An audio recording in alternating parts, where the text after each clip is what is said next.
ನಮಸ್ಕಾರ ಸ್ನೇಹಿತರೆ, ನಮ್ಮ ಹೊಸ ದಾರಿದೀಪ ಯೂಟ್ಯೂಬ್ ಚಾನಲ್ಗೆ ಸ್ವಾಗತ. ಕುಂಭರಾಶಿಯ ಸ್ನೇಹಿತರೆ, ಇಂದಿನ ಈ ಸಂದೇಶವು ಕಳೆದ ಕೆಲವು ಸಮಯದಿಂದ ತಮ್ಮ ಸುತ್ತಮುತ್ತಲಿನ ವಾತಾವರಣದಲ್ಲಿ ಒಂದು ವಿಚಿತ್ರ ಬದಲಾವಣೆಯನ್ನು ಅನುಭವಿಸುತ್ತಿರುವ ಜನರಿಗಾಗಿ ಆಗಿದೆ. ಎಲ್ಲವೂ ಸಾಮಾನ್ಯವಾಗಿ ಕಾಣಿಸುತ್ತಿದ್ದರೂ ಎಲ್ಲೋ ಒಂದು ಕಡೆ ಏನೋ ತಪ್ಪು ನಡೆಯುತ್ತಿದೆ ಎಂದು ಯಾರಿಗೆ ಪದೇ ಪದೇ ಅನಿಸುತ್ತಿದೆಯೋ, ಯಾರ ಮನಸ್ಸಿನಲ್ಲಿ ಯಾವುದೇ ಸ್ಪಷ್ಟ ಕಾರಣವಿಲ್ಲದೆ ಚಡಪಡಿಕೆ ಹೆಚ್ಚಾಗುತ್ತಿದೆಯೋ ಮತ್ತು ಯಾರಿಗೆ ಯಾವುದೇ ಒಬ್ಬ ವ್ಯಕ್ತಿ ತಮ್ಮ ಪ್ರತಿಯೊಂದು ಚಟುವಟಿಕೆಯ ಮೇಲೆ ನಿಗಾ ಇಟ್ಟಿದ್ದಾನೆ ಎಂದು ಅನಿಸುತ್ತಿದೆಯೋ ಅವರಿಗೆ ಆಗಿದೆ.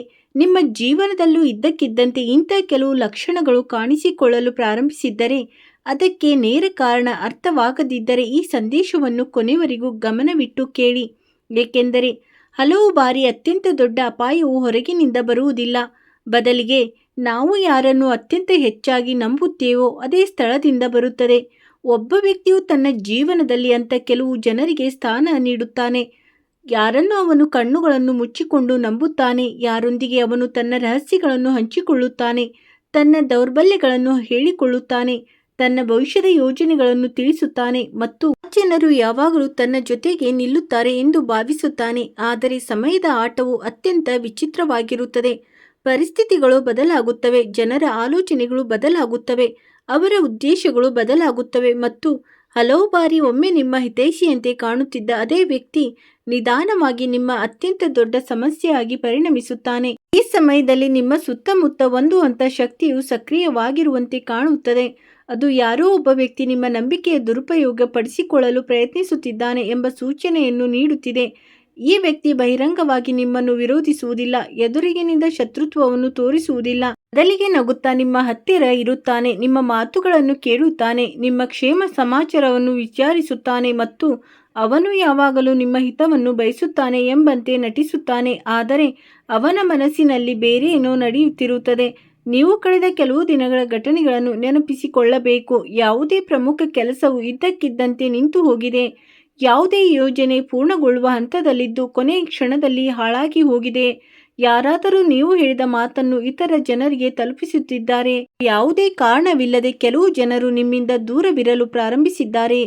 ಹೀಗಾಗಿದ್ದರೆ ಅದು ಕೇವಲ ಕಾಕತಾಳೀಯವಾಗಿರಲು ಸಾಧ್ಯವಿಲ್ಲ. ಹಲವು ಬಾರಿ ಜೀವನವು ನಿಮಗೆ ಸೂಚನೆಗಳನ್ನು ನೀಡುತ್ತಿದೆ, ಆದರೆ ನಾವು ಅವುಗಳನ್ನು ನಿರ್ಲಕ್ಷಿಸುತ್ತೇವೆ, ಏಕೆಂದರೆ ನಮ್ಮ ಮನಸ್ಸು ಇದನ್ನು ಒಪ್ಪಿಕೊಳ್ಳಲು ಬಯಸುವುದಿಲ್ಲ. ನಾವು ನಂಬಿದ ವ್ಯಕ್ತಿಯೇ ನಮ್ಮ ವಿರುದ್ಧವಾಗಬಹುದು ಎಂದು. ಈ ಸಮಯವು ಕಣ್ಣುಗಳನ್ನು ತೆರೆದು ನೋಡುವ ಸಮಯವಾಗಿದೆ. ನಿಮ್ಮ ಸುತ್ತಮುತ್ತ ಒಂದು ಹಂತ ಮುಖವಿದೆ, ಅದು ದ್ವಿಪಾತ್ರವನ್ನು ನಿರ್ವಹಿಸುತ್ತದೆ. ಒಂದು ಕಡೆ ಅದು ಸ್ನೇಹದ ಮುಖವಾಡವನ್ನು ಧರಿಸಿದೆ ಮತ್ತು ಇನ್ನೊಂದು ಕಡೆ ನಿಮ್ಮ ದಾರಿಯಲ್ಲಿ ಅಡೆತಡೆಗಳನ್ನು ಸೃಷ್ಟಿಸುತ್ತಿದೆ. ಅವನು ನಿಮ್ಮ ಪ್ರಗತಿಯನ್ನು ನೋಡಿ ಸಂತೋಷವಾಗಿಲ್ಲ, ನಿಮ್ಮನ್ನು ಪ್ರಶಂಸಿಸುವುದನ್ನು, ನಿಮ್ಮ ಯಶಸ್ಸಿನ ಬಗ್ಗೆ ಚರ್ಚಿಸುವುದು ಅಥವಾ ನಿಮಗೆ ಗೌರವ ನೀಡುವುದು ಅವನಿಗೆ ಇಷ್ಟವಿಲ್ಲ. ಅವನ ಮನಸ್ಸಿನಲ್ಲಿ ಅಸೂಯೆಯು ನಿಧಾನವಾಗಿ ಎಷ್ಟು ಹೆಚ್ಚಾಗಿದೆ ಎಂದರೆ ಈಗ ಅದು ಕೇವಲ ಹೊಟ್ಟೆ ಕಿಚ್ಚಿಗೆ ಸೀಮಿತವಾಗಿಲ್ಲ, ಬದಲಿಗೆ ಅವನು ನಿಮಗೆ ಹಾನಿ ಮಾಡಲು ಯೋಚಿಸಲು ಪ್ರಾರಂಭಿಸಿದ್ದಾನೆ. ಗಮನಿಸಿ, ಇಲ್ಲಿ ಹಾನಿ ಎಂದರೆ ಕೇವಲ ದೈಹಿಕ ಹಾನಿ ಮಾತ್ರವಲ್ಲ. ಯಾವುದೇ ವ್ಯಕ್ತಿ ನಿಮ್ಮ ಇಮೇಜ್ ಅನ್ನು, ಅಂದರೆ ಗೌರವವನ್ನು ಹಾಳು ಮಾಡಲು ಪ್ರಯತ್ನಿಸಬಹುದು, ನಿಮ್ಮ ಸಂಬಂಧಗಳಲ್ಲಿ ತಪ್ಪು ತಿಳುವಳಿಕೆಯನ್ನು ಸೃಷ್ಟಿಸಬಹುದು ಮತ್ತು ನಿಮ್ಮ ಕೆಲಸಕ್ಕೆ ಅಡ್ಡಿಪಡಿಸಬಹುದು, ನಿಮ್ಮ ಘನತೆಗೆ ಧಕ್ಕೆ ತರಬಹುದು ಅಥವಾ ನಿಮ್ಮ ಆತ್ಮಸ್ಥೈರ್ಯವನ್ನು ಕುಗ್ಗಿಸಲು ಪ್ರಯತ್ನಿಸಬಹುದು. ಇದೇ ಕಾರಣಕ್ಕಾಗಿ ಕಳೆದ ದಿನಗಳಲ್ಲಿ ನಿಮಗೆ ಕೆಲವು ಜನರ ನಡವಳಿಕೆಯು ಇದ್ದಕ್ಕಿದ್ದಂತೆ ಬದಲಾದಂತೆ ಕಾಣಿಸಿರಬಹುದು. ಮೊದಲು ನಿಮ್ಮನ್ನು ಬೆಂಬಲಿಸುತ್ತಿದ್ದ ಜನರು ಈಗ ತಟಸ್ಥರಾಗಿ ಕಾಣಿಸುತ್ತಿದ್ದಾರೆ.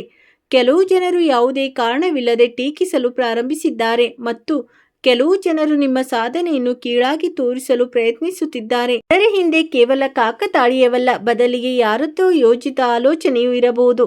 ಆದ್ದರಿಂದ ಈ ಸಮಯದಲ್ಲಿ ಅತ್ಯಂತ ಪ್ರಮುಖವಾದ ವಿಷಯವೇನೆಂದರೆ ನೀವು ನಿಮ್ಮ ವೈಯಕ್ತಿಕ ವಿಷಯಗಳನ್ನು ಎಲ್ಲರೊಂದಿಗೆ ಹಂಚಿಕೊಳ್ಳುವುದನ್ನು ನಿಲ್ಲಿಸಬೇಕು. ನಿಮ್ಮ ಯೋಜನೆಗಳನ್ನು ಇಲ್ಲಿಯವರೆಗೆ ರಹಸ್ಯವಾಗಿ ಇಡಿ. ಎಲ್ಲಿಯವರೆಗೆ ನೀವು ಪೂರ್ಣಗೊಳ್ಳುವುದಿಲ್ಲವೋ ಪ್ರತಿಯೊಂದು ನಗುವ ಮುಖವನ್ನು ನಿಮ್ಮ ಹಿತೈಷಿ ಎಂದು ಭಾವಿಸುವುದು ಅತ್ಯಂತ ದೊಡ್ಡ ತಪ್ಪಾಗಬಹುದು. ಜೀವನದಲ್ಲಿ ಹಲವು ಬಾರಿ ಅತ್ಯಂತ ಅಪಾಯಕಾರಿ ಜನರು ಅವರೇ ಆಗಿರುತ್ತಾರೆ. ಯಾರು ಅತ್ಯಂತ ಸಿಹಿಯಾಗಿ ಮಾತನಾಡುತ್ತಾರೆ. ನೀವು ಇದನ್ನು ನೆನಪಿನಲ್ಲಿಡಬೇಕು. ಭಯಪಡುವ ಅಗತ್ಯವಿಲ್ಲ. ಈ ಸಂದೇಶವು ಭಯವನ್ನು ಹುಟ್ಟಿಸಲು ಅಲ್ಲ, ಬದಲಿಗೆ ನಿಮ್ಮನ್ನು ಎಚ್ಚರಿಸಲು ಆಗಿದೆ. ವ್ಯಕ್ತಿಯು ಸಮಯಕ್ಕೆ ಸರಿಯಾಗಿ ಸೂಚನೆಗಳನ್ನು ಅರ್ಥ ಮಾಡಿಕೊಂಡಾಗ ಅತ್ಯಂತ ದೊಡ್ಡ ಸಮಸ್ಯೆಯು ಅವನಿಗೆ ಏನೂ ಹಾನಿ ಮಾಡಲು ಸಾಧ್ಯವಿಲ್ಲ. ನಿಮ್ಮೊಳಗೆ ಆ ಶಕ್ತಿಯು ಇದೆ, ಅದು ಯಾವುದೇ ಸಂಚನ್ನು ವಿಫಲಗೊಳಿಸಬಲ್ಲದು. ಆದರೆ ಅದಕ್ಕಾಗಿ ನೀವು ಭಾವನೆಗಳಿಗಿಂತ ಹೆಚ್ಚಾಗಿ ಬುದ್ಧಿವಂತಿಕೆಯನ್ನು ಬಳಸುವುದು ಅವಶ್ಯಕವಾಗಿದೆ. ಯಾರಾದರೂ ವ್ಯಕ್ತಿ ಪದೇ ಪದೇ ನಿಮ್ಮ ವೈಯಕ್ತಿಕ ಮಾಹಿತಿಯನ್ನು ತಿಳಿಯಲು ಪ್ರಯತ್ನಿಸುತ್ತಿದ್ದರೆ, ಅಥವಾ ಯಾರಾದರೂ ನಿಮ್ಮ ಯಶಸ್ಸಿಗೆ ಸಂತೋಷಪಡುವ ಬದಲಿಗೆ ವಿಚಿತ್ರವಾಗಿ ಪ್ರತಿಕ್ರಿಯಿಸುತ್ತಿದ್ದರೆ, ಅಥವಾ ಯಾರಾದರೂ ನಿಮ್ಮ ಮುಂದೆ ಮತ್ತೊಬ್ಬರ ಬಗ್ಗೆ ಕೆಟ್ಟದಾಗಿ ಮಾತನಾಡುತ್ತಿದ್ದರೆ, ಅವನು ನಿಮ್ಮ ಬೆನ್ನಿನ ಹಿಂದೆ ನಿಮ್ಮ ಬಗ್ಗೆ ಕೆಟ್ಟದಾಗಿ ಮಾತನಾಡಬಹುದು ಎಂಬುದನ್ನು ಮರೆಯಬೇಡಿ. ಆ ಸಮಯ ಯಾವಾಗ ನೀವು ನಿಮ್ಮ ಸುತ್ತಮುತ್ತಲಿನ ಜನರನ್ನು ಹೊಸ ದೃಷ್ಟಿಕೋನದಿಂದ ನೋಡಬೇಕೋ.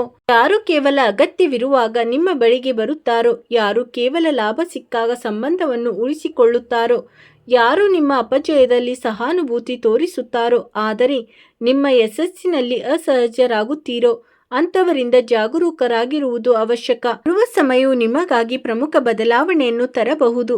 ಕೆಲವು ಸತ್ಯಗಳು ಹೊರಬರುತ್ತವೆ, ಕೆಲವು ಮುಖಗಳ ಮುಖವಾಡ ಕಳಚಿಕೊಳ್ಳುತ್ತದೆ ಮತ್ತು ಕೆಲವು ಅಂತರಹಸ್ಯಗಳು ಬಹಿರಂಗಗೊಳ್ಳುತ್ತವೆ. ಇವುಗಳನ್ನು ನೀವು ಎಂದಿಗೂ ಕಲ್ಪನೆಯೂ ಮಾಡಿರುವುದಿಲ್ಲ. ಆರಂಭದಲ್ಲಿ ಇದನ್ನು ನೋಡಿ ನಿಮಗೆ ದುಃಖವಾಗಬಹುದು, ಏಕೆಂದರೆ ನಂಬಿಕೆ ಮುರಿಯುವುದು ಯಾವಾಗಲೂ ನೋವಿನಿಂದ ಕೂಡಿರುತ್ತದೆ. ಆದರೆ ನೆನಪಿಡಿ, ಸುಳ್ಳು ಜನರ ಜೀವನದಿಂದ ನಿರ್ಗಮಿಸುವುದು ಒಂದು ರೀತಿಯ ಆಶೀರ್ವಾದವೇ ಆಗಿದೆ. ನಕಲಿ ಜನರು ದೂರವಾದಾಗ ಮಾತ್ರ ನಿಜವಾದ ಜನರ ಗುರುತಿಸುವಿಕೆ ಸಾಧ್ಯವಾಗುತ್ತದೆ. ಆದ್ದರಿಂದ ಯಾವುದೇ ವ್ಯಕ್ತಿಯ ನಿಜವಾದ ಮುಖವು ನಿಮ್ಮ ಮುಂದೆ ಬಂದರೆ ಅವನನ್ನು ತಡೆಯಲು ಅಥವಾ ಬದಲಾಯಿಸಲು ಪ್ರಯತ್ನಿಸಬೇಡಿ. ಜನರನ್ನು ಅವರ ಕರ್ಮಗಳ ಪ್ರಕಾರ ಗುರುತಿಸಿ ಮತ್ತು ಅದರಂತೆ ಅವರಿಂದ ದೂರವಿರಿ. ಈ ಸಮಯದಲ್ಲಿ ನಿಮ್ಮ ಅತ್ಯಂತ ದೊಡ್ಡ ಆಯುಧವೆಂದರೆ ನಿಮ್ಮ ಮೌನ ಮತ್ತು ನಿಮ್ಮ ಬುದ್ಧಿವಂತಿಕೆ. ನೀವು ನಿಮ್ಮ ಯೋಜನೆಗಳ ಬಗ್ಗೆ ಎಷ್ಟು ಕಡಿಮೆ ಹೇಳುತ್ತೀರೋ ಅಷ್ಟೇ ಹೆಚ್ಚು ಸುರಕ್ಷಿತವಾಗಿರುತ್ತೀರಿ. ನೀವು ಎಷ್ಟು ಕಡಿಮೆ ಅನಗತ್ಯ ವಿವಾದಗಳಲ್ಲಿ ತೊಡಗುತ್ತೀರೋ ಅಷ್ಟೇ ಹೆಚ್ಚು ಮುಂದೆ ಸಾಗಲು ಸಾಧ್ಯವಾಗುತ್ತದೆ. ಕೆಲವು ಜನರು ನಿಮ್ಮನ್ನು ಪ್ರಚೋದಿಸಲು ಪ್ರಯತ್ನಿಸುತ್ತಾರೆ, ನಿಮ್ಮ ಭಾವನೆಗಳನ್ನು ಕೆರಳಿಸಲು ಪ್ರಯತ್ನಿಸುತ್ತಾರೆ ಮತ್ತು ನೀವು ಯಾವುದಾದರೂ ತಪ್ಪು ಮಾಡಬೇಕೆಂದು ಬಯಸುತ್ತಾರೆ. ಅದರ ಲಾಭವನ್ನು ಅವರು ಪಡೆದುಕೊಳ್ಳಬಹುದು. ಆದರೆ ಒಂದು ವೇಳೆ ನೀವು ತಾಳ್ಮೆಯನ್ನು ಕಾಪಾಡಿಕೊಂಡರೆ ಅದೇ ಜನರು ತಮ್ಮದೇ ಬಲೆಯಲ್ಲಿ ತಾವೇ ಸಿಲುಕಿಕೊಳ್ಳುತ್ತಾರೆ. ಇದು ಜೀವನದ ನಿಯಮವಾಗಿದೆ. ಸತ್ಯವನ್ನು ಹೆಚ್ಚು ಸಮಯ ಬಚ್ಚಿಡಲು ಸಾಧ್ಯವಿಲ್ಲ. ಯಾರೇ ಎಷ್ಟು ಚತುರನಾಗಿದ್ದರೂ ಅವನ ಕರ್ಮಗಳು ಒಂದು ದಿನ ಅವನ ಉದ್ದೇಶಗಳನ್ನು ಬಹಿರಂಗಪಡಿಸುತ್ತವೆ. ಆದ್ದರಿಂದ ಬರುವ ಸಮಯದಲ್ಲಿ ನಿಮಗೆ ಕೆಲವು ಸೂಚನೆಗಳು ಸಿಗಬಹುದು. ಅವು ಯಾರು ನಿಜವಾಗಿಯೂ ನಿಮ್ಮವರು ಮತ್ತು ಯಾರು ಕೇವಲ ನಾಟಕ ಮಾಡುತ್ತಿದ್ದವರು ಎಂಬುದನ್ನು ಸ್ಪಷ್ಟಪಡಿಸುತ್ತವೆ. ಆ ಕ್ಷಣ ಬಂದಾಗ ಭಾವುಕ ನಿರ್ಧಾರಗಳನ್ನು ತೆಗೆದುಕೊಳ್ಳುವ ಬದಲು ಶಾಂತವಾಗಿ ಪರಿಸ್ಥಿತಿಯನ್ನು ವಿಶ್ಲೇಷಿಸಿ.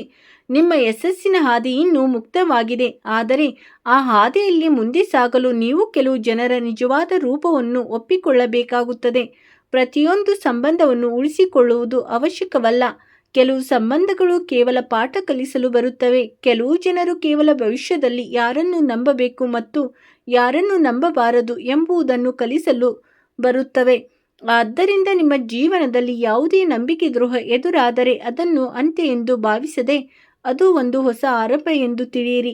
ಆ ಆರಂಭವು ಹೆಚ್ಚು ಬುದ್ಧಿವಂತರಾಗಲು, ಹೆಚ್ಚು ಬಲಶಾಲಿಯಾಗಲು ಮತ್ತು ನಿಮ್ಮ ಜೀವನವನ್ನು ನಿಜವಾಗಿಯೂ ನಿಮ್ಮ ಹಿತೈಷಿಗಳಾಗಿರುವ ಜನರೊಂದಿಗೆ ಮುಂದೆ ಕೊಂಡೊಯ್ಯಲು ಆಗಿರುತ್ತದೆ. ನೆನಪಿಡಿ, ಯಾವುದೇ ವ್ಯಕ್ತಿ ಎಷ್ಟೇ ಪ್ರಯತ್ನಿಸಿದರೂ ಅವನು ಕೇವಲ ಆಗಷ್ಟೇ ಯಶಸ್ವಿಯಾಗಬಲ್ಲನು. ಯಾವಾಗ ನೀವು ಸ್ವತಃ ನಿಮ್ಮ ಶಕ್ತಿಯನ್ನು ಮರೆಯುತ್ತೀರೋ, ತಕ್ಷಣವೇ ನೀವು ನಿಮ್ಮ ಆತ್ಮವಿಶ್ವಾಸವನ್ನು ನೆನಪಿಸಿಕೊಳ್ಳುತ್ತೀರೋ, ಪ್ರತಿಯೊಂದು ಸಂಚು ದುರ್ಬಲಗೊಳ್ಳುತ್ತದೆ. ಆದ್ದರಿಂದ ಜಾಗರೂಕರಾಗಿರಿ, ಎಚ್ಚರದಿಂದಿರಿ. ನಿಮ್ಮ ನಿರ್ಧಾರಗಳನ್ನು ಯೋಚಿಸಿ ತೆಗೆದುಕೊಳ್ಳಿ ಮತ್ತು ಯಾರನ್ನು ಕಣ್ಣು ಮುಚ್ಚಿ ನಂಬುವ ಮುನ್ನ ಅವರ ಕರ್ಮಗಳನ್ನು ಪರೀಕ್ಷಿಸಿ. ಏಕೆಂದರೆ ಬರುವ ಸಮಯವು ದೀರ್ಘಕಾಲದಿಂದ ನಿಮ್ಮ ಎದುರಲ್ಲೇ ಇದ್ದರೂ ನಿಮ್ಮ ಕಣ್ಣುಗಳಿಂದ ಮರೆಯಾಗಿದ್ದ ಒಂದು ಸತ್ಯವು ನಿಮಗೆ ತೋರಿಸಬಹುದು. ಆದರೆ ಇದು ಕೂಡ ಸತ್ಯ, ಪ್ರತಿಯೊಂದು ನಂಬಿಕೆ ದ್ರೋಹವು ಇದ್ದಕ್ಕಿದ್ದಂತೆ ಸಂಭವಿಸುವುದಿಲ್ಲ. ಅದರ ಸೂಚನೆಗಳು ಬಹಳ ಮುಂಚೆಯೇ ಕಾಣಿಸಿಕೊಳ್ಳಲು ಪ್ರಾರಂಭಿಸುತ್ತವೆ. ಹಲವು ಬಾರಿ ಯಾವುದೇ ವ್ಯಕ್ತಿ ನಿಮ್ಮ ಮಾತುಗಳಲ್ಲಿ ಅತಿಯಾದ ಆಸಕ್ತಿಯನ್ನು ತೋರಿಸಲು ಪ್ರಾರಂಭಿಸುತ್ತಾನೆ, ನಿಮ್ಮ ಪ್ರತಿಯೊಂದು ಚಟುವಟಿಕೆಯನ್ನು ತಿಳಿಯಲು ಬಯಸುತ್ತಾನೆ, ನಿಮ್ಮ ನಿರ್ಧಾರಗಳ ಮೇಲೆ ನಿಗಾ ಇಡುತ್ತಾನೆ ಮತ್ತು ನಿಧಾನವಾಗಿ ನಿಮ್ಮ ಜೀವನದ ಆ ಭಾಗಗಳನ್ನು ತಲುಪಲು ಪ್ರಯತ್ನಿಸುತ್ತಾನೆ. ಅವುಗಳನ್ನು ನೀವು ಕೇವಲ ನಿಮ್ಮ ಅತ್ಯಂತ ಆಪ್ತ ಜನರಿಗಾಗಿ ಮಾತ್ರ ಸುರಕ್ಷಿತವಾಗಿಟ್ಟಿರುತ್ತೀರಿ. ಆರಂಭದಲ್ಲಿ ಇದೆಲ್ಲವೂ ಸಹಜವಾಗಿ ಅನಿಸುತ್ತದೆ, ಏಕೆಂದರೆ ನಾವು ಇದನ್ನು ಆಪ್ತತೆ ಎಂದು ಭಾವಿಸುತ್ತೇವೆ.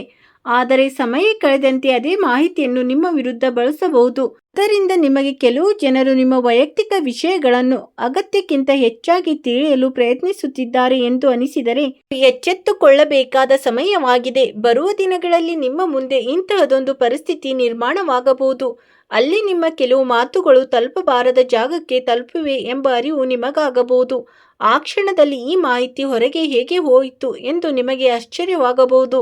ಆದರೆ ನೀವು ಹಿಂತಿರುಗಿ ನೋಡಿದಾಗ ತಪ್ಪು ಎಲ್ಲಿ ನಡೆದಿದೆ ಎಂಬುದು ನಿಮಗೆ ಅರ್ಥವಾಗಲು ಪ್ರಾರಂಭವಾಗುತ್ತದೆ.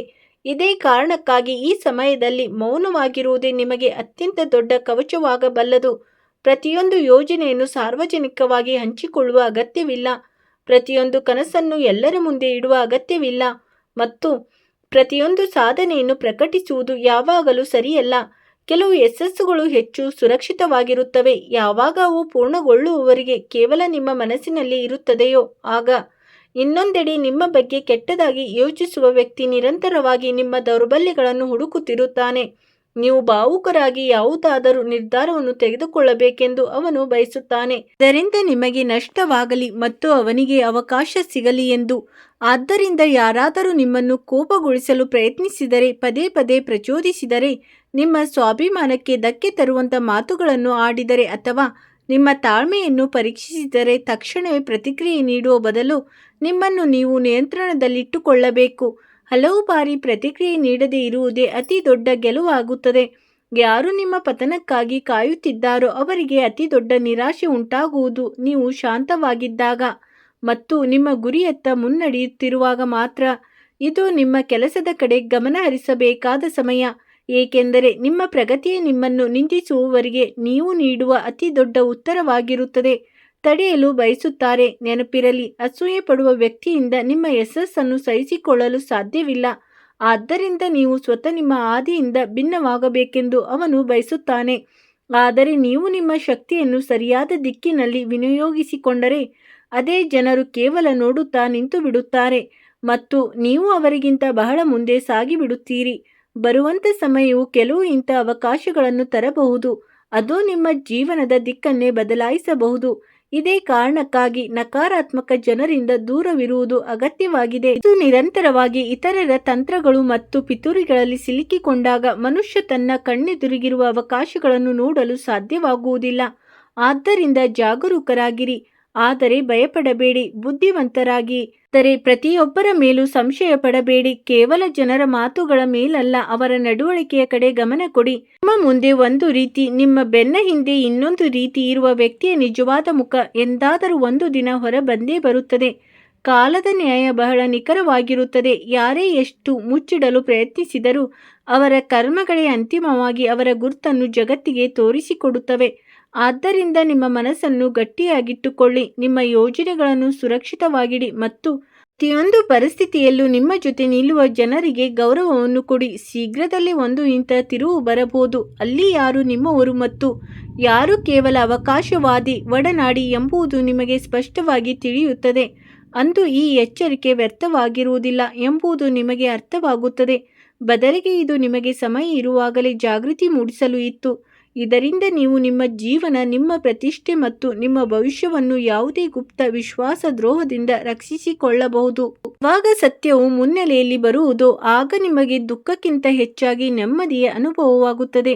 ಏಕೆಂದರೆ ಒಂದು ನಕಲಿ ಮುಖ ಕಳಚಿಬಿದ್ದ ನಂತರವೇ ನೈಜ ವ್ಯಕ್ತಿಗಳ ಗುರುತಿಸುವಿಕೆ ಸಾಧ್ಯವಾಗುತ್ತದೆ ಮತ್ತು ಆ ಗುರುತಿಸುವಿಕೆಯೊಂದಿಗೆ ನಿಮ್ಮ ಜೀವನದ ಒಂದು ಹೊಸ, ಹೆಚ್ಚು ಸುರಕ್ಷಿತ ಮತ್ತು ಹೆಚ್ಚು ಶಕ್ತಿಶಾಲಿ ಹೊಸ ಅಧ್ಯಾಯವು ಪ್ರಾರಂಭವಾಗುತ್ತದೆ. ಸ್ನೇಹಿತರೆ, ಇಂದಿಗೆ ಇಷ್ಟೇ. ನಿಮ್ಮ ದಿನ ಶುಭವಾಗಲಿ. ಸ್ನೇಹಿತರೆ, ವಿಡಿಯೋ ನೋಡಿದ್ದಕ್ಕಾಗಿ ಧನ್ಯವಾದಗಳು.